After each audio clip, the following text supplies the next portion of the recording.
In Koreatown, migrant families and street vendors are staying home to avoid ICE, but staying home costs money.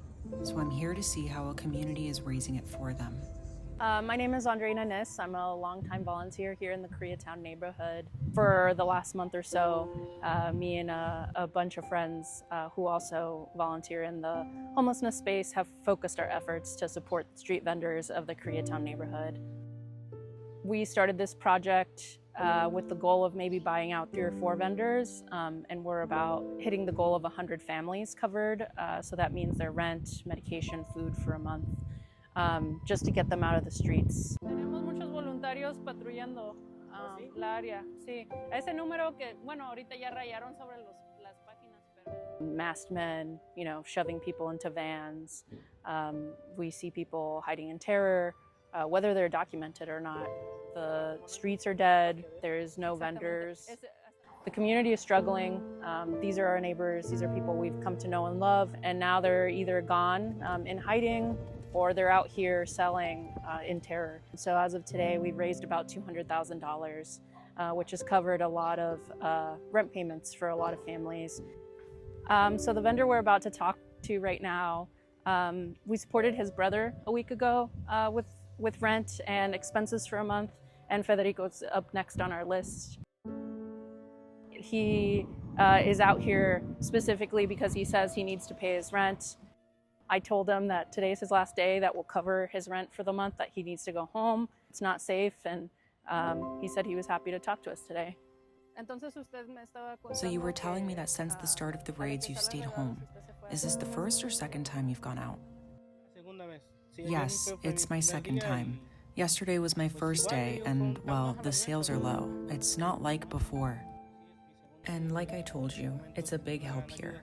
I'm gonna have a little bit, not a lot, but a little to send to my children, my wife, my mom, who I still have, thank God, and truthfully, it's a big help.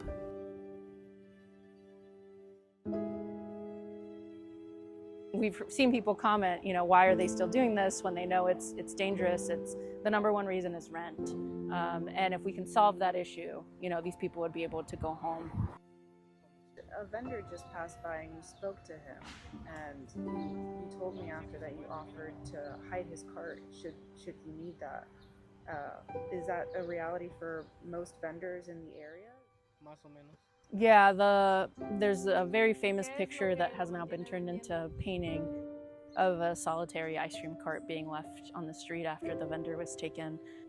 How much has business declined since all this started? It's been going down a lot. I would say 80%, give or take. What keeps you selling out here?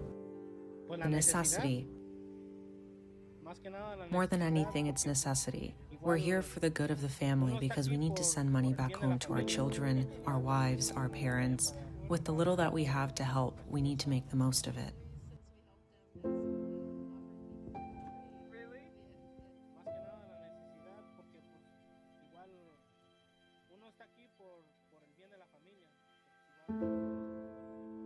I feel very much, the echoes of history. It feels like we're hiding our neighbors from the Gestapo. We've seen vendors be brutalized in front of our eyes, elderly women selling pupusas, being shoved on the ground, people not identifying themselves, not carrying badges. It's just a really terrifying time for them, and it's a terrifying time for us.